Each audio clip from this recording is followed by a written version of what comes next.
Alrighty, everyone, welcome back to another episode of the Intentional Iron Podcast. Today, we're going to be starting our first episode of the MADDOG Method. So I know that usually you guys are used to seeing me with a guest, kind of doing more of like a shoot the shit interview type thing. But I want to start doing a weekly solo podcast as well, kind of just getting questions from you guys, whether it be with bodybuilding, dieting, training, building muscle, philosophy, mental health, but fucking basically anything. And it's getting on here and kind of giving y'all my opinion on things, even though through the podcast, y'all do see my opinion and hear my opinion on, various topics or whatever. But I just wanted to start asking you guys some questions and seeing how I can help in that front. And I kind of like want to start getting on here and showing y'all like a little bit of my like expertise and whatever, just to give you guys some help. So this is going to be the first. I think I'm gonna call it the MADDOG Method. I like that. I had to think of some names I wanted to give this. I haven't really been called MADDOG since fucking high school. But anyways, I want to get into some of these questions for you guys, give you my opinions, my thoughts, and then that'll be that. So the first question that we have today is: do the amount of meals that you have matter if calories are equated?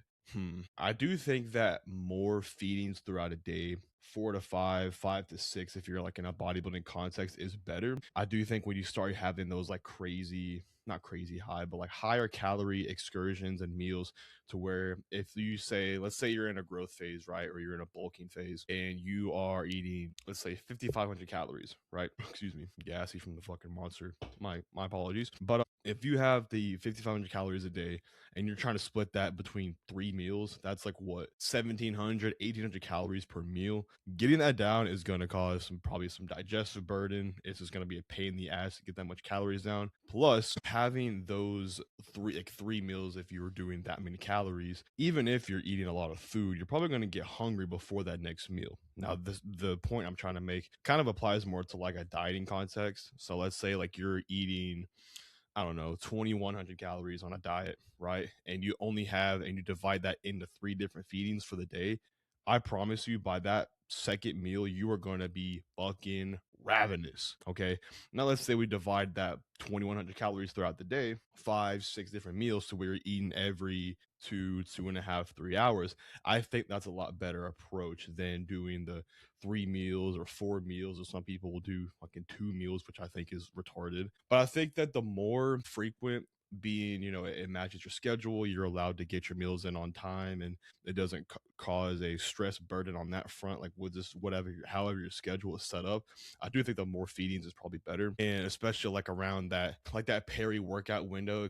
Let's just say, for example, you have 3, like I keep using this 3 feeding window thing, right? And one of those is like a breakfast, and then like a maybe before your meal or before you work out, and then after your workout. I think when you can have a couple of meals outside of that peri-workout window to leverage, I think that's a little bit better, to where you can put some more thought and focus into those peri-workout meals, shakes, whatever it be. And I just think that like 4 to 6 meals is like the ideal range that you should shoot for in a regular context, in a bodybuilding context, in really any context in general. Next question we have is: low or high volume for bodybuilding? So I guess when you say low or high volume, and you're talking about training. I hate giving cop-out answers of like, well, it depends, because it really does depend on a lot of things. One being your recovery capabilities as to like how much food you're eating. So like, for example, if you're eating, I don't know, 2,000 calories a day and you're on a deficit, doing more volume is probably not a good idea, because you don't have the recovery bucket to come back from that much volume. Now, let's say you're in the flip-flop of this, and you're in an off season, you could probably push your volume up a little bit higher. I also like the approach of thinking that different muscle groups can take on, or you can allocate higher volume to certain muscle groups that certain muscle groups cannot take, right? Just for example, arms, delts, calves, smaller muscle groups that also don't bring a lot of like fatigue burden to your body can handle a lot of volume. Like, for example, my arm day is 15 sets of triceps, 10 sets of biceps. It was 15, but we took 5 out because my biceps just naturally grow through doing anything. And then it's 5 sets of, well, I guess 12 sets of shoulders, 5 being front delt, and then 7 being side delt. And that 7 sets is 7 straight sets of laterals at the end, just fucking banging them out. I'll do 4 sets single arm, and then I'll do 3 sets just normal dumbbell laterals, right? Wish I had a prime lateral machine. I do not. I just do dumbbells, which I think is fine. But I think that you need to look at volume as a body part specific thing instead of like an overall theme of like, I do high volume, that's it. Or I do low volume, that's it. I think that's a really retarded approach. I think you need to be like, and it's different for everybody, right? Some people are gonna recover and do a lot better for, let's say, legs on maybe higher volume, maybe more sets, more reps, etc. Some people are gonna grow really good off of low volume, low sets, or low sets, low reps. It really depends. But I think that you need to look at it as like a trial and error thing. And see, like, I did X amount of sets, right? By the time, let's say you wake up the next day and you're just not fucking sore at all. You're like, did I even train yesterday? You could probably increase your volume a little bit. I'm not saying that every time that you're not sore, I fall into this trap too. I'm not saying that every time that you are not sore to increase your volume, because if you do that, you're going to run yourself into a wall eventually. But if for weeks on end you are training and then the day after you're just not sore, you're not seeing the progressions in the gym you want, you may need to increase your volume to give your body a reason to hypertrophy and to grow. You know, if you're doing 6 sets of chest per week and you're just pressing the same amount every week, you're never fucking sore, this and that. There are a lot of variables that can go into that, yes, but you could also look to increase your volume. I think that guys kind of overlook the just do more side of like how to progressively overload because they don't want to run into fatigue debt, or they don't want to do too much. They're trying to do less, or whatever the bullshit excuse they have is. And I think you can revert to that. You can be like, well, I'm not really making the progress I want. I'm not really ever that sore. How about we just up the volume and do a little more? Now, I'm not saying that when you increase your volume, you should go from 6 sets to 20 sets. Add 2 more sets to your flies, or add a set to your flies and a set to your press, and see how that feels. You know what I mean? But the volume thing is it's person dependent. And then even further down from the person dependent thing, it is muscle dependent, in my opinion. So you could have 2 people, they're already going to need different volume allocations for what their physique needs, what their body needs. Like if this guy has wheels for quads, this guy has stick legs, like myself, I'm not going to give this guy the same volume than this guy. And then you can go even further down into that. You can kind of think of this as like a fucking tree. Like you have volume, and then you have personal needs, and then you have muscular needs. Because I think that not all muscle groups require the same amount of volume. But long-winded answer, but overarching theme is it depends, as everything is with bodybuilding, fitness, and everything. How much protein to build muscle? So this is a really big generic question, but really, I think the higher protein that you can tolerate, the better. The likelihood that you're going to overeat on protein and store it as fat is, I would say, 0.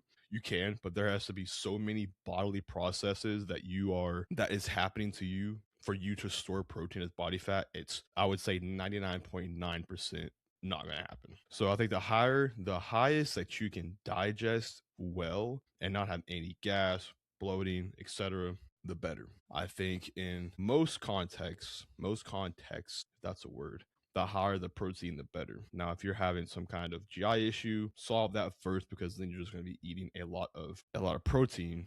You're not digesting it. You're basically just fucking wasting your money. I'm sure that there are a lot of cases out there where I know there are cases out there where people will make more progress once they have solved a digestion or GI issue, eating less protein, simply because they are utilizing that food more efficiently. It's not going to do you any good if your GI and your stomach is a wreck to go from 200 grams of protein to 300, thinking it's going to magically solve your lack of progress. It could just be that you're not utilizing it enough and efficiently. So I think that, be it digestion, gut health, all that kind of stuff is in check. I think the higher the protein, the better. I don't think that there is no arbitrary I really hate the studies that are done and the posts that are put out that are like, it is required. I know that studies are good. They're great. But there is just so much context dependent variables that go into how much protein one can need, that I think these arbitrary numbers are just a waste of your time to get fixated on.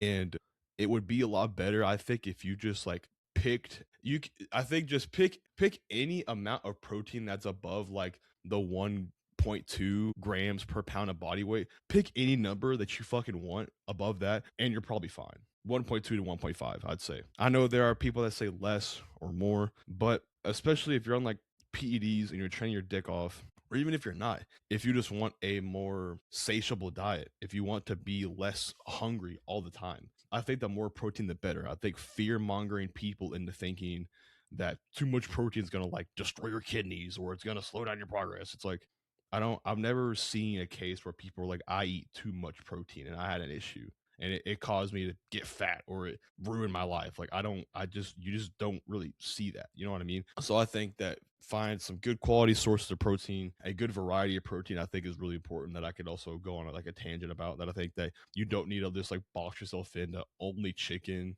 and whey and that's it, or only beef and that's it. You know, I think you need to have a good variety of proteins without your day. I think you need to shoot for like, I think the better question when it comes to protein would be like, how many, I mean, I guess there's not really a way to answer this either, but like, what's like a good variety of proteins to have and why? Or quality sources of proteins and why and how many should I do? I think that's a lot better question to ask yourself than how much protein, because that shit is very, very person dependent. But the source of protein and the kinds of protein that you're intaking can be a little more generalized and a little more give like a direct answer to, if that makes sense. So like what I mean by that is like a blanket statement of saying like salmon would be a good source of protein because of the fatty acids in it, good amount of protein, it's a healthy clean protein, that can be used to give a blanket overarching statement to a vast variety of people, whether it be a soccer mom getting ready for the school year because she wants to look really good and blow off all her competition that got on retatrutide, the triple agonist, or whatever they want to call it. Or if you're a bodybuilder who is looking to have shredded glutes on stage, you could put an overarching statement and say like salmon is a good fatty source of protein. Perfect. That can apply to a broad demographic, right?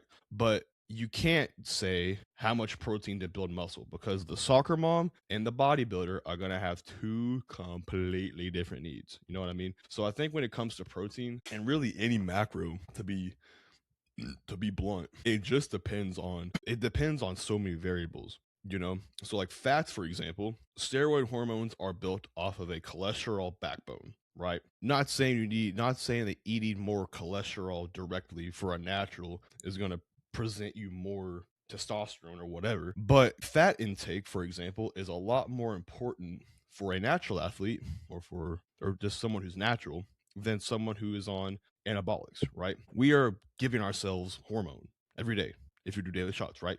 We don't need a fuck ton of fat. There's no point in it. That's why I think all the guys that have a good idea of what they're doing, and I'm not saying that no fat is good and whatever, but like that's why you see a lot of the guys who are having success in bodybuilding typically follow a low fat diet, because really, besides some mental function and whatever, and if you're deep in a growth phase and you just need to get calories in, because like it's 9 calories for 1 gram of fat versus 4 for protein and carbs. It's just easier to get calories in if you throw on 10 grams of olive oil on your meal than you would have to do double that, almost more than double that in a carb amount, because 4 is a little less than half of 9. You'd have to double that in carbs to get the same amount of equated calories, right? So fats, it's like if you're bodybuilding and you're on anabolics, I don't really see too many use cases for it besides that. Get a good EP. There are use cases, I get that, but get a good high EPA, DHA fish oil and have enough fat in your diet that will elicit brain benefits, cognitive benefits, and all that, neuroprotective stuff, or whatever fats offer, and then kind of leave it at that. There are use cases for fats, I get that, but just to go off on a tangent on fats, I think it's just, that's one of those macros that it's kind of like you need it. Yeah, like there are some physiological things that fats are really good for, but if the goal right now is just solely building muscle and losing fat and like the body, and it doesn't just have to be bodybuilding, it could just be like recomping or just getting healthy or whatever, being jacked, fats don't really play that big of a role in my opinion. Now, you could also do a thing where on your rest days, you increase fats slightly, because you're not training that day. You're not really needing to have like quick digesting things around like a workout window, because like around your workout window, you want like fast digesting carbs. So you're not going to throw in 20 grams of peanut butter in your pre-workout meal and then 15 grams of olive oil in your post-workout meal, because it's just going to slow down transit and digestion and shit like that. So on a rest day, if you want to still be getting those good fats for physiological processes, for your brain, for whatever, like more, like for example, more healthy fats like fish oils, EPA, DHA, omega-3s can increase the fluidity of your cell membrane, which could create better insulin sensitivity. Okay, if we never are getting those EPAs or DHAs or fats from our diet, besides like a supplement or whatever, that may not be enough to really gain the benefit of a more fluid cell membrane to improve insulin sensitivity, right? So on a rest day, you can maybe increase your fats, maybe have some fattier sources of fish. You could do maybe some more beef, or like just good mono and polyunsaturated fats on your rest days.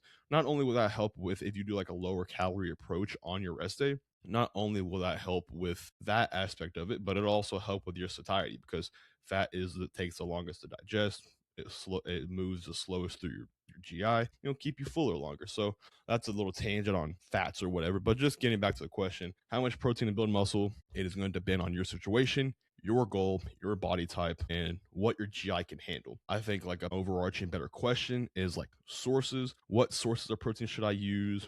Why? And whatever.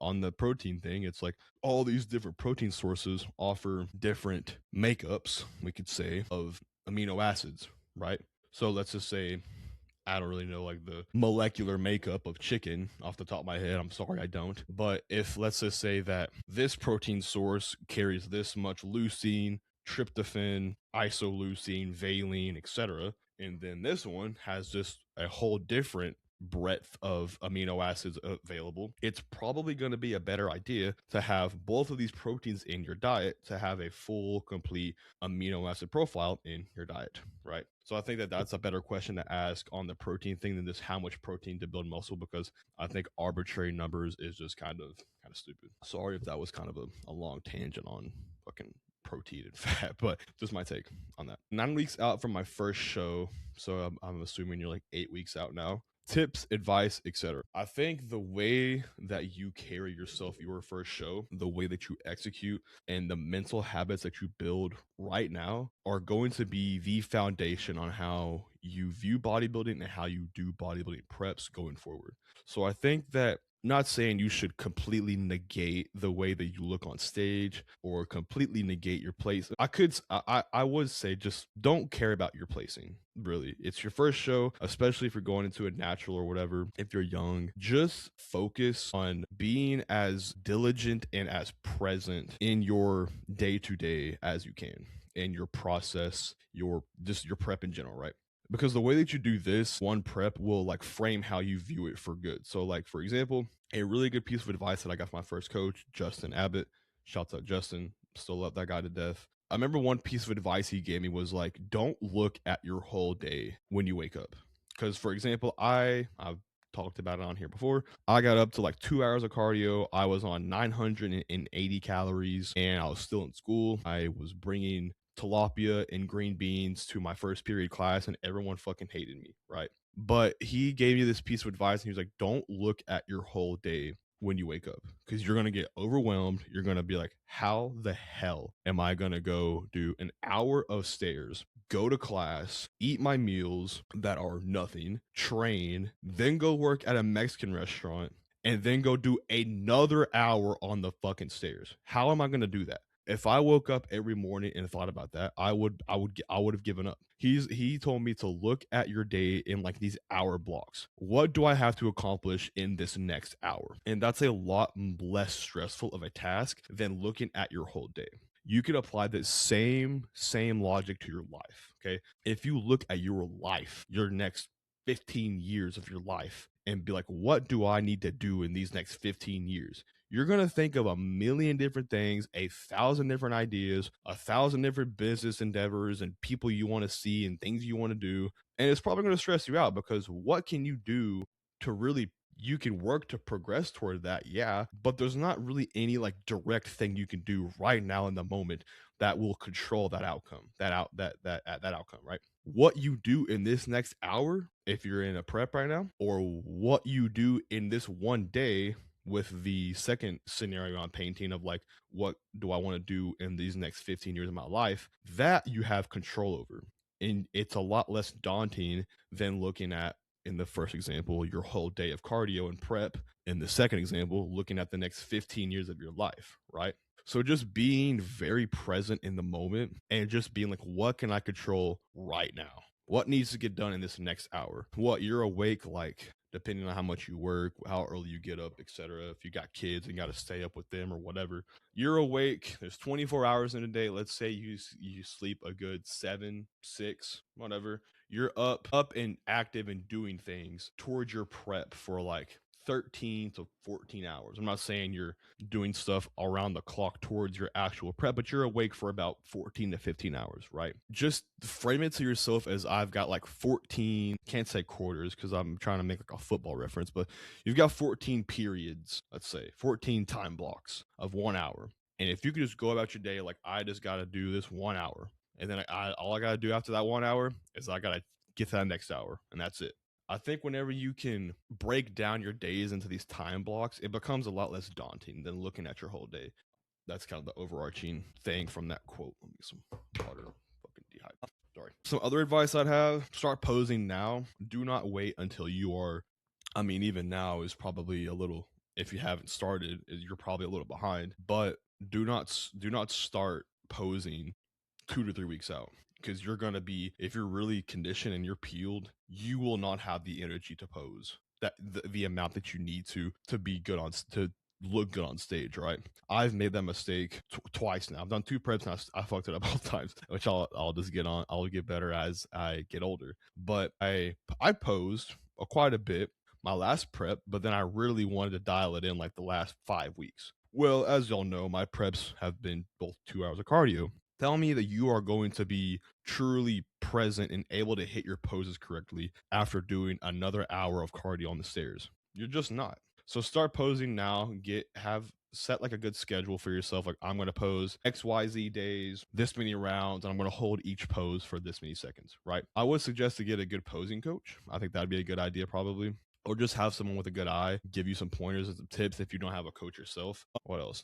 8 weeks out from my first show. Man, just enjoy it, because like you're only going to have one first prep. And even as much as it sucks, and I know you've probably heard this from your coach, from people giving you advice online, things you've read, you'll look back on this and be really proud of yourself if you gave it your all, if you didn't leave any stone unturned, if you didn't cheat on your diet one time, if you didn't miss a single step of cardio, you didn't miss a single training session, you didn't do any of that shit. If you truly carry yourself like that pro level execution that I'm always talking about, and the guys that are in the space that are very successful always talk about, you'll look back on this, you get last place, but you carried yourself like a damn soldier, you're gonna be happy no matter what.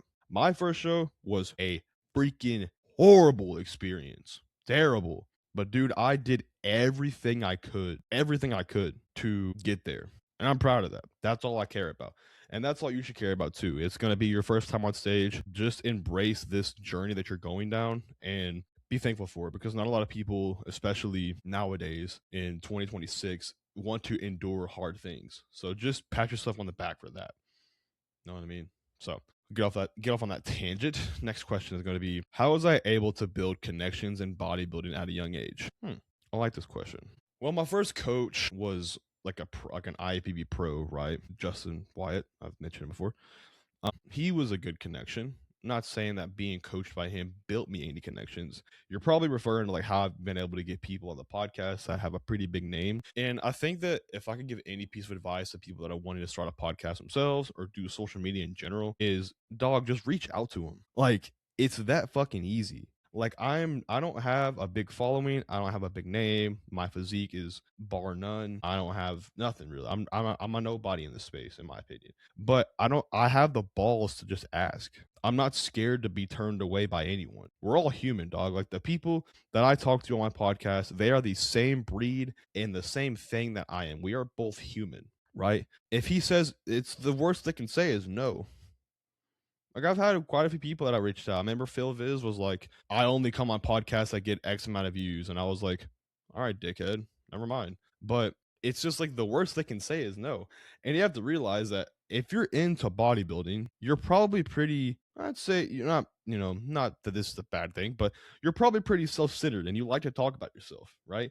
You like to talk about what you're interested in, what your process looks like, what your diet is, what gear you're taking, what you're doing for training, what your mobility looks like, and all that kind of shit. And if you're into bodybuilding, you have that aspect to you, whether you like it or not. You have to. It's a very self fulfilling sport, right? So all these people have that in them, be it Scott Stevenson, Dusty Hanshaw. I'm not saying they're selfish, don't get me wrong, but all the connections that I've quote unquote built, they all have that side in them. They just want to talk, and it's really easy to build connections when you're just authentically yourself, no matter what. That's my big thing with all my content I try and put out and that I try and do on here is I just want to be what you see of me is what you will get from me in person, without a doubt. I'm not gonna make any salesy content as much as like business mentors of mine or people that I talk to, like they do themselves or suggest I do things. I'm like, I know I need to get better at it and I'm trying to, but dog, I just can't. This is the sort of content that I feel natural doing and that feels good to me. And I think when you're able to radiate that kind of authentic energy, people that have a name in the space respect that. Or at least I would assume they did, right? And when they see that, that is how you build connections. When they see authenticity, they trust in you and they like, maybe I do want to talk to this kid. And I think it's kind of a blessing for me because I am growing up in a era of people getting on social media and making content that's not at all who they are. And I'm God bless that the way I was raised plays a big factor into this. The way my mom raised me, the way my grandpa raised me. My grandpa was like basically my father, and he raised me the way that he was. I mean, not the way he was raised, because obviously it's whatever, but he raised me to be myself, to be authentic, to not be fake. And I think when you carry yourself that way, like I've said, people that are in the space that have a name, they're like, I like this, especially coming from someone who's younger. I'm not trying to toot my own dick or anything, but that's kind of the question was how was I able to build connections? Is I'm just myself and I'm not afraid to ask. Like every day, I am thinking of more guests to have on the podcast. Who would you guys want to see? Who would be someone that I can get on that's very smart, that we could shoot the shit, and that I would just want to talk to? And I ask him, hey, brother. And I don't make like some crazy, I don't go to chat GPT and like formulate some kind of fucking message. I don't come off as fake. Sometimes I'll literally send a voice message and I'll be like, yo, what's up, bro? I really like your personality on social media. I really like the way that you view things on social media and the way that you present yourself. And I'd like to have you on the podcast, dude. If you want to come shoot this shit, we could, if you have time in your schedule, I'll just come on for an hour and we could talk shop, bro. And I say, God bless and have a good day. If they say no, so be it. I'll ask someone else. If they say yes, awesome. I'll find time to make it happen. Just be yourself and reach out. If they say no, who fucking cares? If they say yes, great, you got a new guest. And then just be yourself. Just fucking be yourself. My grandpa gave me some of the best advice when I was younger, and he's repeatedly said it, and I'm only now coming to realize how important that is. It is the connections that you build mean everything. Everything. For example, I think that having the circle of people that I consider myself in with bodybuilding, right? The people that I listen to the most right now are people like Joseph Percher, my coach Tom, Anson Robbins. People, there's like this niche group of bodybuilders that I think are all kind of on the same wavelength. All the people I've had on, like Kyrie Cooper, Gabe Rocha, I feel like I'm not trying to include myself in the friend group like that motherfucker that's like, hey, where's my invite at? Or that kind of like invites themselves into the group or whatever. But I think that I've kind of put myself in this group of people because my coach is Tom and because I'm, just honest in the way I approach things. I'm not like a meathead that's like preaching like, I don't know, like eat less protein, safer use monocycles only, train like a bitch. So I've kind of like gained my name and like this, what I call like very tight, not tight knit, but like very, very good group of bodybuilding people. Let's just say that, for example. I think, what was my point I was going to make? Oh my gosh. Connections. I think when you build these connections, it brings up who you are. It improves who you are. just by having connections. And by having connections, certain opportunities will present themselves simply because someone knows who you are and the message that you left with them about just me reaching out to someone and having the balls to put myself out there is also building a connection with them. And even more so, if we get on a podcast together, shoot the shit for an hour and whatever. After that, we're probably going to have a pretty good connection. We're like, hey, if I need to ask, for example, Ron Partlow, I had him on. Hey, am making a move here soon. I'm not going to really disclose much info on that, but I wanted some just life advice from Ron Partlow. If I had never had the podcast with Ron and just not been scared to reach out to him, he would have been like, he probably would have responded to it anyway because Ron's like an angel, but the likelihood of him responding would be less than if I had done the podcast with him like I did. So I reached out for some personal advice, just some life advice, and he gave me like the most golden message ever that inspired me and motivated me to pursue this thing I'm going to do, right? So, getting back to the overarching theme of like connections is everything in life, is you cannot be afraid to put yourself out there and to make the connections, because the opportunities that could lie on the other side of that connection vastly outweigh the scaredness that you feel from putting yourself out there in the first place. So that's like one lesson that kind of is like an adjacent thing I could say about the connections thing and how I build connections. Is like I also have the perspective of like what could build it. Like I know this sounds kind of selfish, but a lot of the reason I do these podcasts, or a main reason, is to build connections, is to like network myself, to be honest. Not only am I very antisocial, I don't fucking talk to anybody in real life, so if I didn't talk to people on here, I wouldn't talk to anybody. But another reason that I do these is to build connections and to build a reputation within the space, because I'm young. I gotta earn a name somehow, right? You know, my physique can only progress so fast, but my name can progress a lot quicker. And it's going to progress a lot quicker if I make these connections to, you know, whoever. So, long-winded answer there, but just don't be afraid to just put yourself out there and make the connections, because like I said, the connections that you build, or the opportunities that could lie on the other side of that connection, are huge. They're huge. But like your connections really they are so much. How long have I been yapping for? All right. But all right, the next question. I had some more on my phone. I want to look. All right, next question. So, thoughts on barbell compounds in bodybuilding?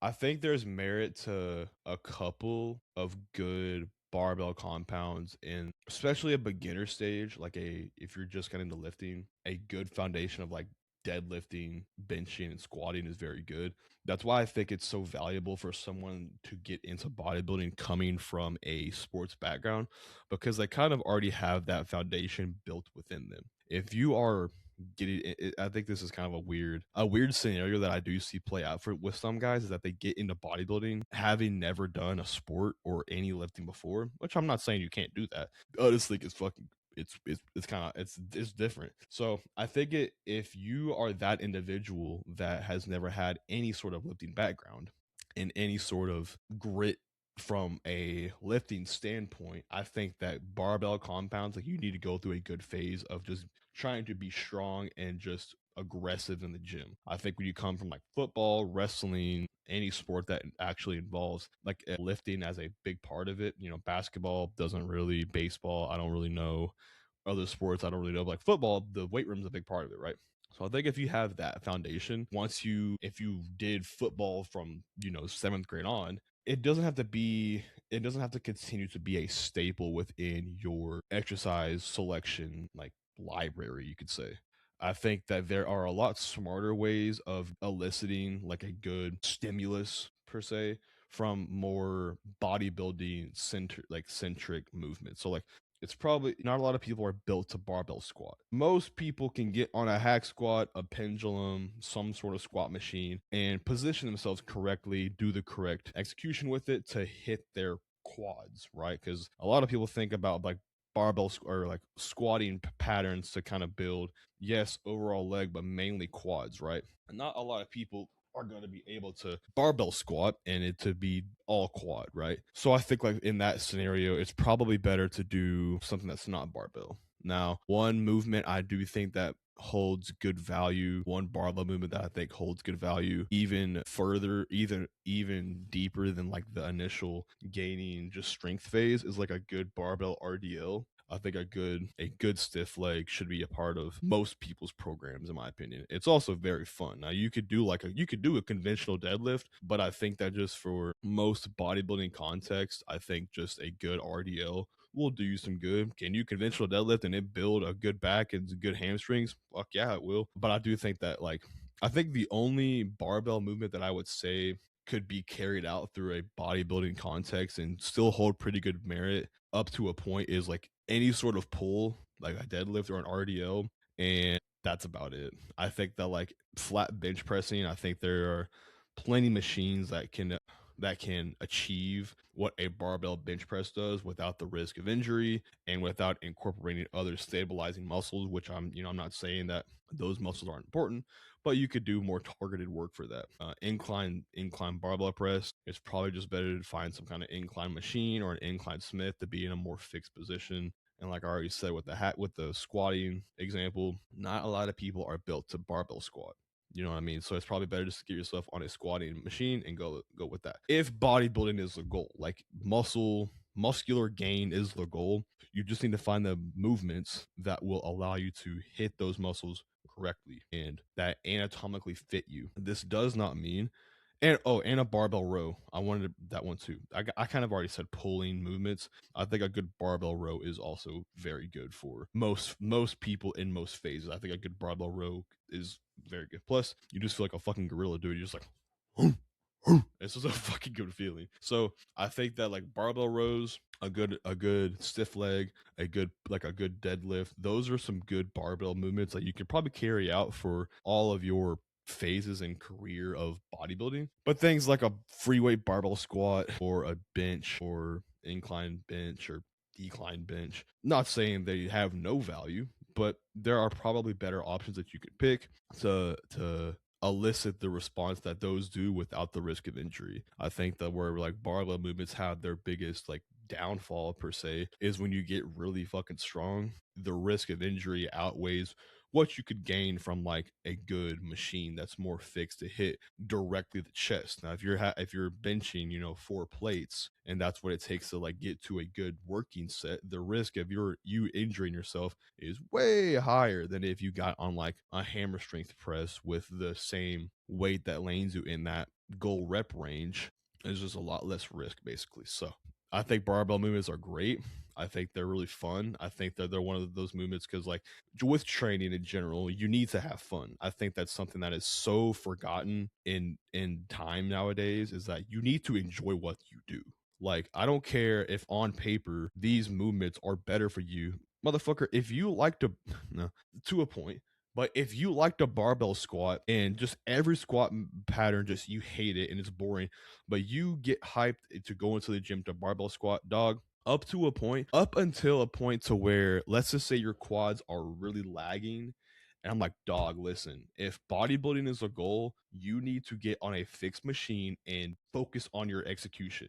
That is the only caveat to this. But let's just say that you love to deadlift, you love to barbell deadlift. I'm not going to tell you to stop doing that, because if that is something that drives you to get into the gym, we're going to keep doing it. And I'll just figure out how to allocate your volume and allocate different variables of your training program to where you can keep doing that, because what you enjoy to do is what you will do the longest. The training program that you can keep and leave the same and do the longest while making progress is the training split for you. That is the overarching golden goose egg answer that everyone looks for on what's the best training split, what's the best volume, what are the best exercises. Dog, it is the soup, the combination of what can you do. Camera went out. What can you do and enjoy and are thrilled by for months and years on end without touching it. I have found my groove with my training. It's a 2-1-1 off. It's like a push pull legs variation that is kind of like more tailored to my physique or my needs. But the exercise selections, the rep ranges, and all of that is something to where I go in and every time I train, I am hyped. I am excited. And it's a combination of things. It's not just squeezy fucking like my single arm lat row that I do, like I put in my notes as the Kuba row because Kuba Chelin is a guy that does this, and he's very deliberate with his execution. But like yesterday, and just with back training in general, because you have to be very like deliberate and like exact in what you're doing because the back is so hard to train, especially for a beginner. But like I am thinking of like 7 different cues. Like if I want to set myself up for that lat row right now, okay, I have the bench and I'm thinking about my front foot creating forward friction. I'm thinking about planting my back foot. I'm thinking about keeping this bracing arm steady to create a steady base to row from. I'm thinking about rowing with my pinky to my belly button, not rowing too high. I want to row to my belly button. I'm thinking about like dragging my elbow through the dirt, keeping my elbow close to the body. I'm thinking about keeping my shoulder depressed and not elevating it, and like using my body to torque. And I'm thinking about keeping my torso upright and I'm not like bending over to get the reps. That's like, what did I just name? Like 7 or 8 things? 7 or 8 different things I'm thinking about within a movement, right? Having a combination of things like that to where you're being more deliberate with your approach and the way that you execute it.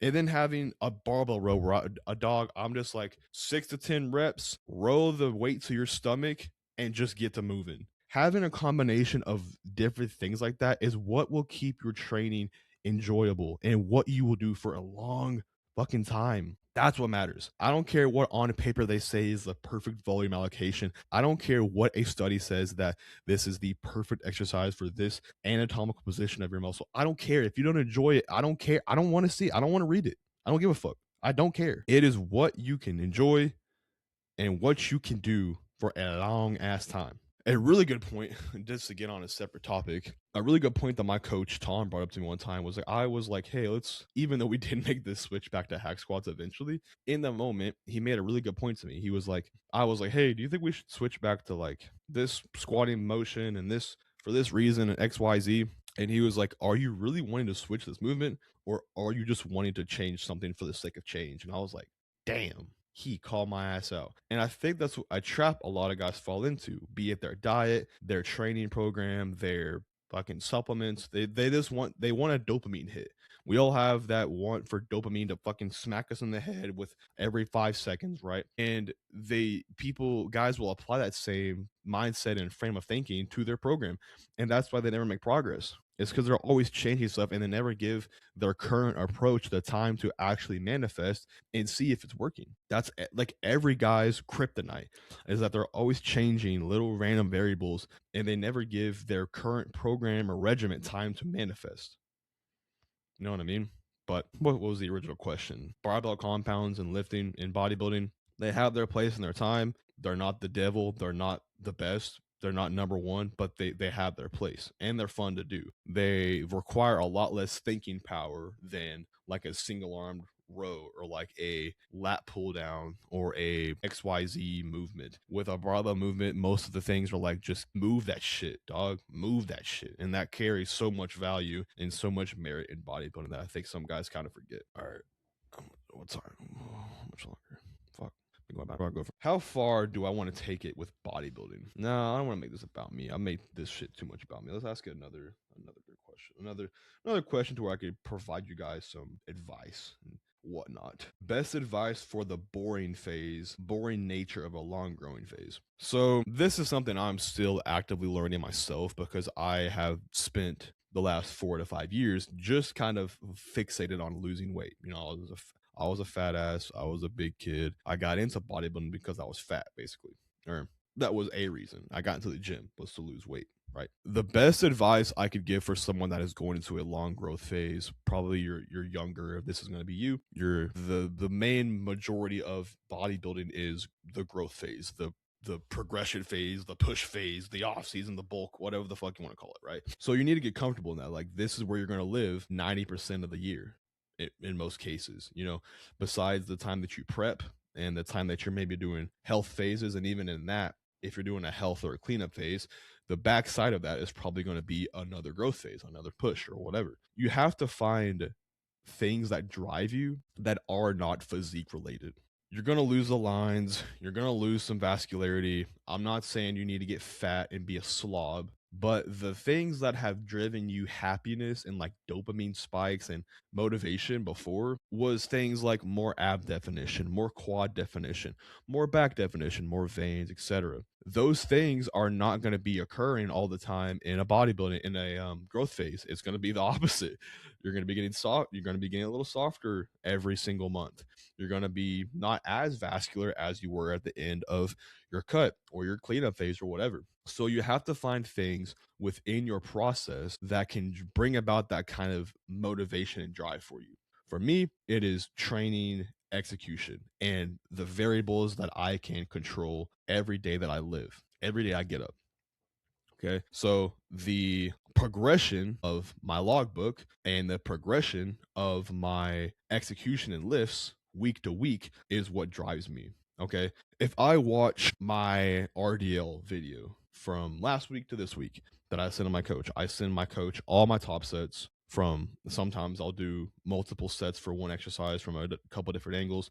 Some of you may be like, how the fuck do you focus in your sessions and do that? It's not that hard. Get over it. If you want to improve, you need to do this. But if I watch my RDL video compared from this week to last week, and I added 5 pounds with exact execution, same, maybe even better execution, maybe I got a little bit more range of motion, I controlled the lift better, I spent more time in the eccentric or the concentric or whatever, and I added 5 pounds, that is a dub. That is like the adjacent that you can pull, that you can make of like looking at your physique and seeing like some more ab lines or some more definition in your physique or whatever. You have to find something outside of physique related things that can drive about this like happiness, because this kind of runs into a different topic that I could bring up like on my next video or whatever, my next solo podcast. But if you solely got into this for only your physique and only how you look,